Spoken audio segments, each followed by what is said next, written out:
Le film d'aujourd'hui va te faire pleurer si tu le regardes jusqu'à la fin. C'est le film dont tout le monde parle le plus en ce moment car ça fait couler les larmes. Le film commence dans un appartement très humble. Jania vit avec sa fille malade Aria. Après un voyage à l'hôpital, Aria doit dormir avec des écouteurs parce que la musique du voisin peut être entendue à travers les murs fins.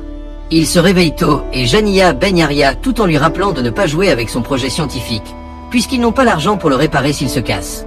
Aria rappelle à sa mère que l'enseignant a demandé l'argent du déjeuner et Jania devient frustrée quand elle apprend que l'enseignant a humilié sa fille devant toute la classe. En sortant, Jania donne quelques pièces à Benny, un homme en fauteuil roulant. Sa propriétaire voit cela et lui crie dessus parce qu'elle n'a pas encore payé le loyer.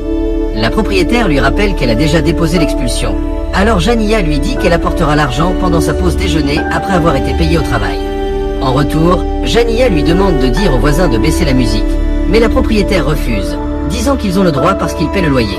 Quand Jania dépose Aria à l'école, elle promet de lui apporter l'argent du déjeuner pendant sa pause. Elle dit bonjour au directeur, qui la regarde avec choc et confusion.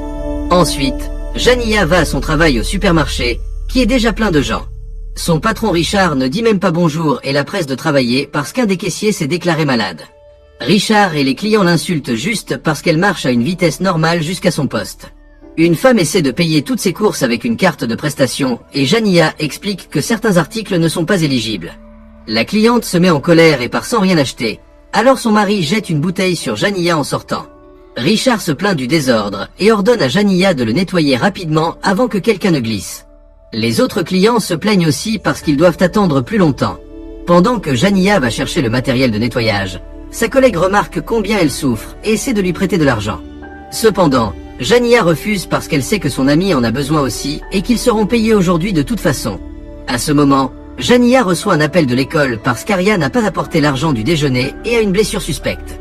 Jania leur dit qu'elle est tombée dans la baignoire, mais les enseignants restent méfiants. Richard trouve Jania au téléphone et la force à raccrocher. Alors Jania le supplie jusqu'à ce qu'il accepte de lui donner une pause de 30 minutes pour qu'elle puisse se précipiter à l'école pour résoudre le problème. Elle lui demande aussi son salaire, mais il refuse. Ensuite, Jania s'arrête à la banque pour retirer ses derniers 47 $ pour le déjeuner d'Aria, mais le distributeur indique fonds insuffisants, même si elle a de l'argent sur son compte. La directrice Nicole explique que les distributeurs ne donnent pas d'argent si cela laisse le compte avec moins que le minimum requis pour le maintenir ouvert. Jania choisit de fermer le compte, mais pour ce faire, elle doit attendre dans une très longue file, alors elle part sans rien. Ensuite, Jania arrive à l'école et crie quand elle voit sa fille emmenée par les services de protection de l'enfance. Elle supplie pour la clémence et explique qu'Aria est malade, donc elle a besoin de médicaments spéciaux, mais elle est ignorée.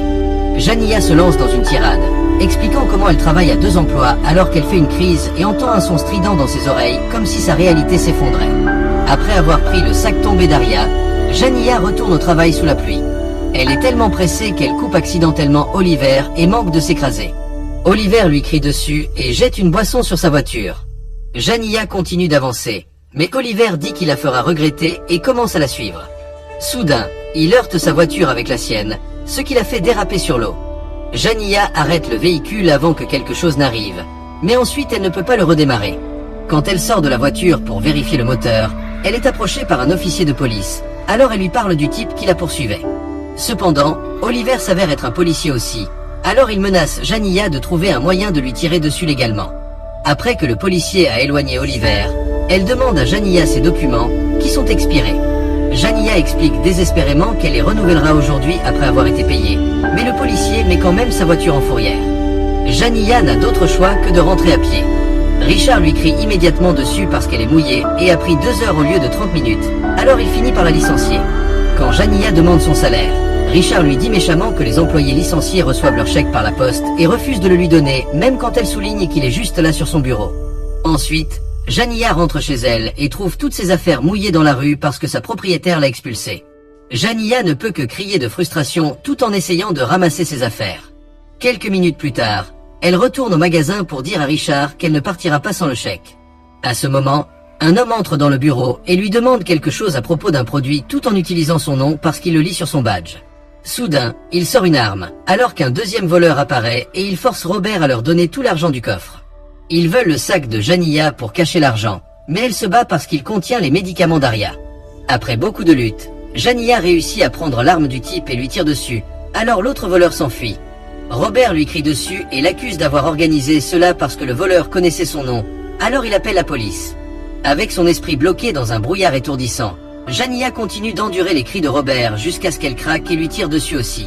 Ensuite, Jania prend son chèque et se précipite à la banque pour l'encaisser.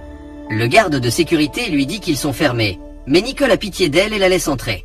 Malheureusement, le caissier demande une pièce d'identité et Jania n'en a pas parce que le policier a pris tous ses documents avec la voiture. Elle explique sa situation, mais l'employé refuse de l'aider. Alors Jania craque à nouveau et révèle qu'elle a toujours l'arme. Le caissier appuie sur le bouton d'urgence et bientôt Nicole reçoit un appel des autorités. Elle décrit Jania pour eux et leur dit qu'elle a une bombe parce qu'elle a confondu le projet artistique d'Aria avec une bombe. Pendant ce temps, les détectives Raymond et Grimm examinent la scène du crime dans le magasin et les actions de Jania sont clairement visibles sur les enregistrements de sécurité. Quand ils interrogent les employés, l'ami de Jania la défend et essaie d'expliquer qu'elle ne ferait jamais quelque chose comme ça. Cependant, elle est tellement bouleversée que son amie ait des ennuis que Grimm pense qu'elle cache quelque chose. Raymond pense qu'il y a plus dans l'histoire et l'envoie chercher plus d'indices. Ensuite, les détectives interrogent la propriétaire de Jania tout en regardant ses affaires dans la rue.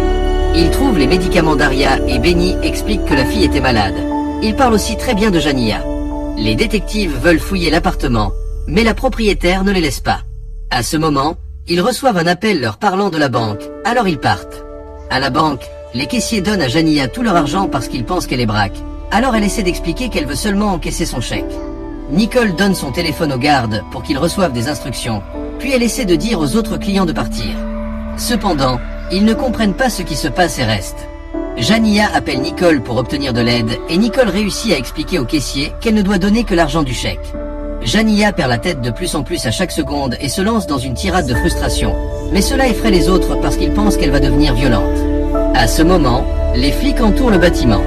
Grimm dit au chef que Jania a organisé le braquage au magasin, mais Raymond pense qu'elle a juste eu une mauvaise réaction mentale à la situation. À l'intérieur, un client remarque enfin l'arme de Jania et essaie de la plaquer, ce qui fait que Jania tire accidentellement en l'air. Le client et le garde paniquent et sortent du bâtiment et les flics les entourent. Le client explique que le coup de feu est parti par accident et se plaint parce que le garde n'a rien fait. Les caissiers pleurent et se cachent, alors Jania leur crie dessus tout en se lançant dans une tirade, disant qu'elle veut seulement l'argent du déjeuner de sa fille. Elle se fige quand elle réalise que le journaliste à la télévision parle d'elle, disant qu'elle braque la banque et a assassiné son patron. Le chef appelle la banque, mais quand Jania entend que c'est la police, elle raccroche. Ensuite, le négociateur arrive avec un camion spécial, mais Raymond convainc le chef que Jania sera plus ouverte à parler à une autre femme, et elle a aussi de l'expérience en négociation. Raymond appelle à nouveau la banque et demande à Nicole de la mettre sur haut-parleur. Elle pose des questions sur le coup de feu et Jania panique en expliquant que c'était un accident. Elle continue de crier alors qu'elle perd la tête, mais Grimm comprend qu'elle n'essaie pas de braquer la banque et parle calmement, montrant de la sympathie et qualifiant l'incident de malentendu. Cependant, quand Raymond lui demande de sortir et promet de l'aider, Jania perd à nouveau les pédales. Elle dit qu'ils veulent juste l'enfermer comme ils ont enfermé sa fille et que personne ne l'aide jamais. Quand Nicole lui dit de laisser sortir les clients, Jania crie qu'elle ne les retient pas et raccroche à nouveau. Ensuite, Nicole donne à Jania l'argent de son chèque. Jania sépare les $40 nécessaires pour le déjeuner de l'école et demande à Nicole de les apporter à Aria parce qu'elle sait que la police ne la laissera pas faire. Quand elle voit les flics se mettre en position à la télévision, elle fait fermer les stores de la porte d'entrée par les caissiers. Les flics dans le camion ont accès aux caméras de sécurité et s'inquiètent de la bombe.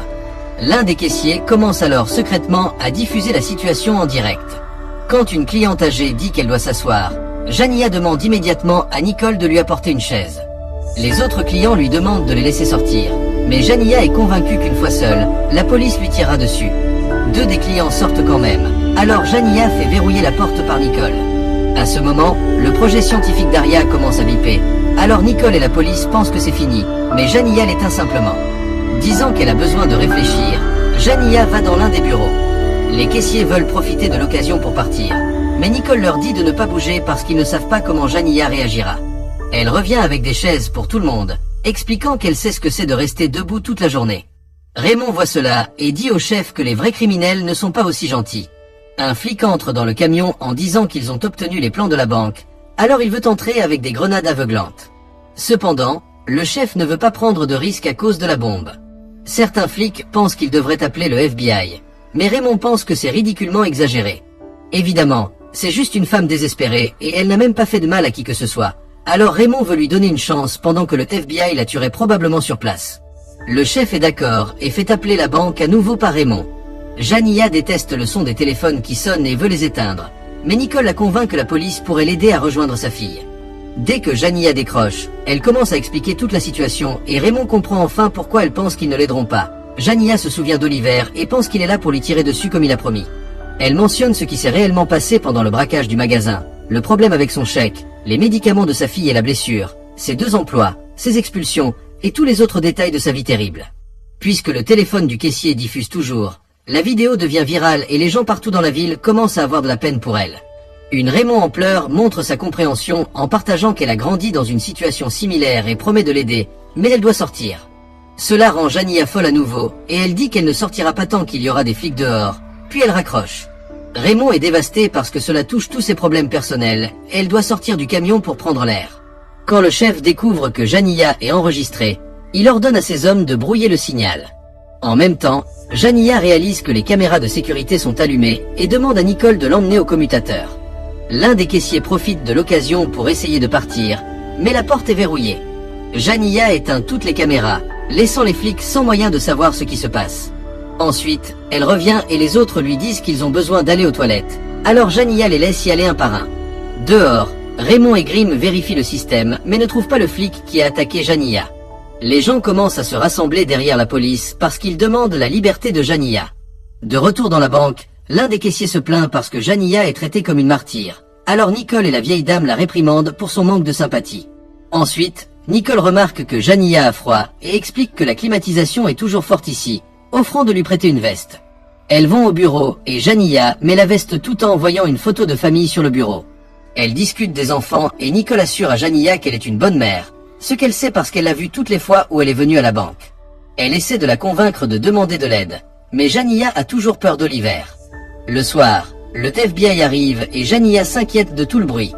Jania envoie Nicole à la porte pour vérifier et elles apprennent que la foule crie « Libérez Jania ». Aux nouvelles, elles peuvent voir la foule scander son nom avec de grandes pancartes demandant ses droits. Un journaliste parle aux activistes et même Benny est là, partageant comment Jania l'a toujours aidé même quand elle n'avait rien. Le chef essaie de convaincre le FBI qu'ils ont la situation sous contrôle et que Jania se rendra pacifiquement, mais il n'écoute pas. Jania se souvient que Nicole l'a convaincue d'ouvrir son compte ici et se demande pourquoi elle se soucie tant. Dans sa carrière, Nicole a vu beaucoup de femmes être ignorées ou escroquées par la bureaucratie. Alors elle a demandé à être transférée à cet endroit dans l'espoir de faciliter les choses pour les gens humbles qui en ont besoin dans ce quartier. Les caissiers se plaignent de la chaleur sans climatisation et Jania partage que c'est la température qu'elle doit supporter pour dormir tous les jours. Quand la vieille dame dit des mots doux, Jania s'excuse pour tout et explique que quelque chose en elle s'est brisé quand sa fille était à l'hôpital. Parce qu'elle n'a pas d'assurance, les médecins n'ont jamais bien traité Aria, pas même pendant sa naissance prématurée. Elle ne se soucierait pas d'aller en prison s'il n'y avait pas Aria, puisqu'elle sait que les foyers d'accueil ne traiteront pas sa maladie.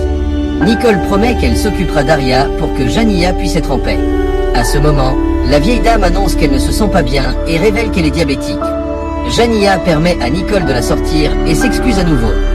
Dès que la vieille dame est secourue par la police, Nicole ignore les supplications de Raymond et retourne à l'intérieur, disant que Jania n'a qu'elle. La prochaine fois que quelqu'un appelle la banque, c'est le FBI. Il ne la laisse pas parler à Raymond. Alors elle commence à perdre les pédales à nouveau et passe le téléphone à Nicole. À ce moment, le projet scientifique d'Aria commence à biper à nouveau et Nicole raccroche, pensant que l'appel est le problème. Jania éteint le bip et mentionne le projet scientifique, laissant Nicole et les caissiers sous le choc.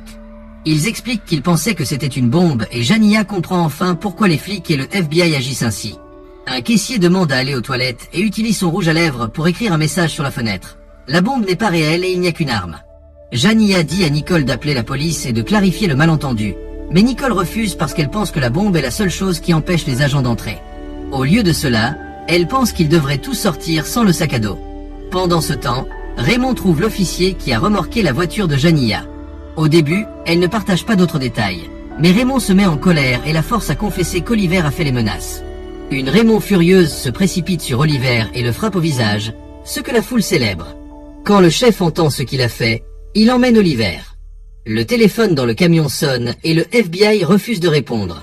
Raymond et le chef en ont assez de leur attitude froide, alors Raymond prend l'appel. Elle dit à Jania qu'ils ont arrêté Oliver, mais Jania veut une preuve. S'il lui envoie une photo par texto, Elle sortira sans l'arme ni le sac à dos. Cependant, le FBI refuse d'attendre la photo et veut envoyer les hommes à l'intérieur.